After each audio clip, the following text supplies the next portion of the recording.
Assalamualaikum warahmatullahi wabarakatuh. Perkenalkan, nama saya Ibnu Fattah Hussein.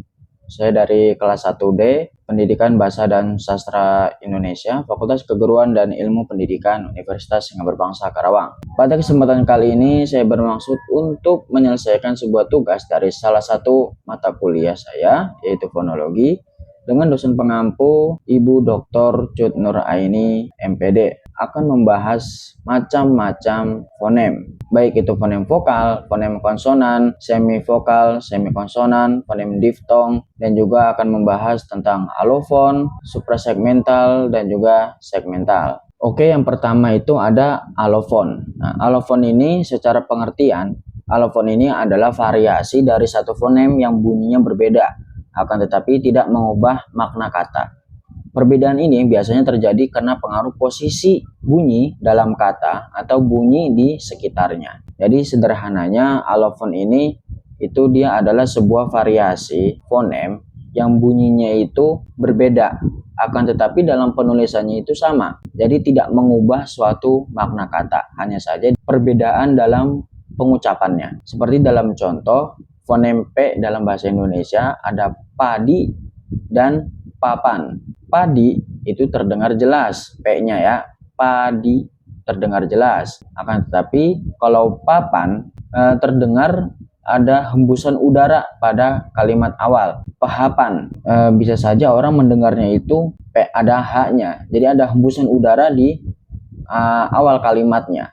Walaupun sama-sama menggunakan fonem P, tapi dalam pengucapannya itu berbeda. Ada yang terdengar jelas P, ada yang terdengar jelas P. Akan tapi tidak mengubah makna. Masih sama-sama makna yang sama. Papan ya papan, padi ya padi. Tapi hanya pengucapannya yang berbeda. Dan itulah yang disebut alofon. Baik, yang kedua ada fonem vokal. Nah, fonem vokal ini dalam pengertiannya adalah bunyi yang diucapkan tanpa hambatan udara di rongga mulut. Bunyi vokal ditentukan oleh posisi lidah dan bentuk bibir. Jadi fonem vokal ini adalah fonem yang keluar dari mulut tanpa adanya hambatan udara, tanpa adanya penghalang di dalam mulut. Jadi dia itu keluar dengan sempurna, keluar dengan bebas. Seperti contoh vokal A dalam kata apa. Jadi dalam kata apa itu diucapkan dengan hembusan udara yang lepas, tidak ada hambatan, dengan posisi bibir yang sempurna, mangap, dan juga lidah yang sempurna juga tanpa ada halangan atau penutup di mulutnya. Jadi kalau misalnya bibirnya itu mingkem, itu tidak tercipta bunyi vokal karena ada hambatannya. Kalau ditutup jadi atau lidahnya dinaikkan jadi apa, ataupun bisa juga giginya itu dirapatkan jadi apa. Nah, jadi tidak sempurna apanya. Jadi fonem vokal ini harus dikeluarkan dengan cara mengembuskan udara sepenuhnya tanpa ada hambatan atau halangan di dalam mulut kita. Dan itulah yang disebut fonem vokal. Nah, lalu yang ketiga ada fonem konsonan. Fonem konsonan ini memiliki pengertian yaitu bunyi yang terjadi karena adanya hambatan udara di alat ucap seperti lidah, bibir, atau gigi. Fonem konsonan ini berarti kebalikan dari fonem vokal yang tadi. Kalau fonem vokal, dia itu cara pengucapannya itu dengan hembusan yang sempurna, keluar semua udara lewat rongga mulut, tidak ada hambatan dari bibir, lidah, ataupun gigi. Nah, sedangkan kalau fonem konsonan ini kebalikannya, dia itu memiliki hambatan di mulutnya, baik itu gigi, bibir, ataupun lidah. Seperti contoh fonem B dalam kata bola. Bola itu diucapkan pada awal kalimat itu adanya hambatan di rongga mulut, yaitu dengan menutup bibir lalu dihembuskan dengan secara hentak. Bola, bukan bola. Kalau bola itu tidak ada hambatan, bola, dan itu disebut dengan fonem konsonan. Nah, lalu yang selanjutnya ada fonem semivokal atau semikonsonan. Nah, dalam semivokal atau semikonsonan ini memiliki pengertian. Semivokal adalah bunyi yang mirip dengan vokal, akan tetapi berfungsi seperti konsonan. Biasanya terdengar di awal atau di tengah kata. Jadi semivokal ini dia itu kalimat yang bukan vokal, akan tetapi terdengar seperti vokal. Padahal dalam katanya itu menggunakan huruf konsonan. Seperti contoh, fonem W dan fonem Y. Fonem W dalam kata warna dan juga fonem Y pada kata yakin. W itu huruf konsonan. Akan tetapi kalau dalam kata warna kan tidak ada hambatan tuh. Itu terdengar seperti huruf vokal. Padahal warna itu kan pada kalimatnya itu menggunakan huruf W yang artinya W itu huruf konsonan. Akan tapi terdengar seperti huruf vokal. Dan juga yakin sama iya juga huruf konsonan. Akan tetapi karena pengucapannya itu yakin ada huruf vokal setelah konsonan, jadi terdengar seperti huruf vokal. Padahal awalnya itu ada huruf konsonan dan itu disebut semi vokal atau semi konsonan. Nah, lalu yang selanjutnya ada fonem diftong. Nah, fonem diftong ini memiliki pengertian adalah gabungan dua vokal dalam satu suku kata yang diucapkan secara bersambung. Jadi, diftong ini adalah gabungan dari dua kalimat huruf vokal yang digabungkan menjadi satu.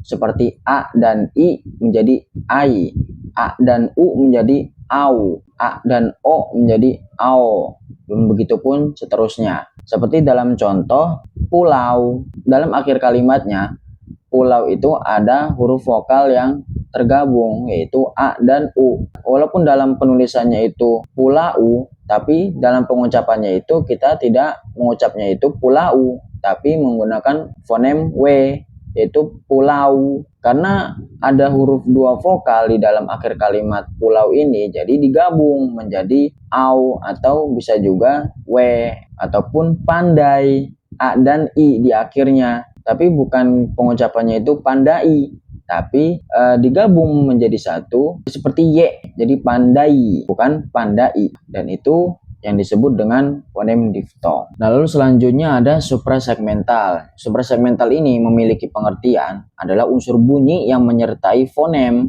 seperti tekanan, nada, intonasi, dan juga panjang pendeknya bunyi yang bisa mempengaruhi makna. Jadi suprasegmental ini adalah sebuah pengucapan yang disertai dengan fonem seperti tinggi rendahnya intonasi dan juga tekanan atau stres yang diucapkan, apakah dia sedang marah, apakah dia sedang bertanya, apakah dia sedang memberitahu. Seperti contohnya itu dalam kalimat dia datang. Jadi dalam kalimat ini bisa kita ubah seperti orang sedang bertanya ataupun orang yang sedang memberitahu. Nah, contohnya kalau orang yang bertanya itu seperti ini. Apakah dia datang?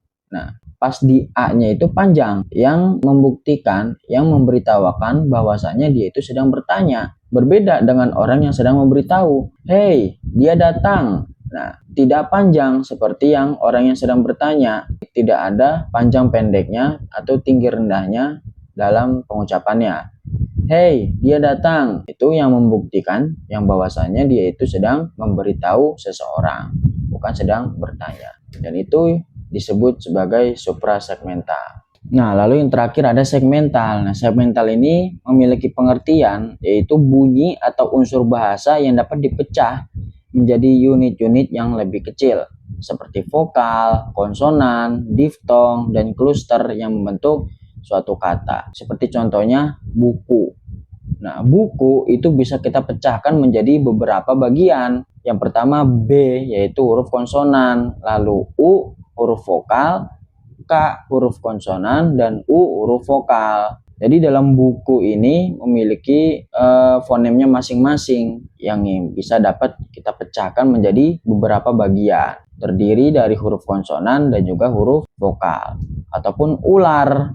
U yang berperan sebagai huruf vokal, L berperan sebagai huruf konsonan, A huruf vokal, dan R huruf konsonan. Dan ini juga sama bisa dipisahkan menjadi beberapa bagian karena dalam kata ular itu memiliki beberapa bagian yang berperan sebagai huruf vokal dan juga huruf konsonan. Jadi segmental ini mengubah atau memecah dari suatu kalimat menjadi masing-masing kalimat, yang mana masing-masing kalimat ini memiliki fonem yang berbeda-beda. Seperti tadi buku yang terdiri dari fonem vokal dan juga fonem konsonan, dan begitupun dengan seterusnya. Nah, itu tadi adalah beberapa pengertian dan juga contohnya yang terdiri dari alofon, suprasegmental, segmental, dan juga beberapa fonem-fonem juga yang tadi sudah disebutkan seperti fonem vokal, fonem konsonan, fonem semivokal atau semikonsonan, dan juga yang terakhir ada fonem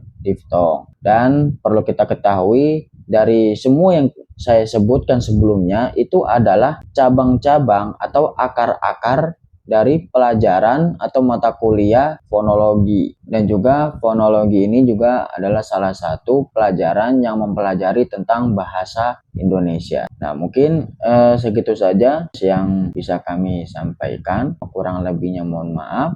Assalamualaikum warahmatullahi wabarakatuh.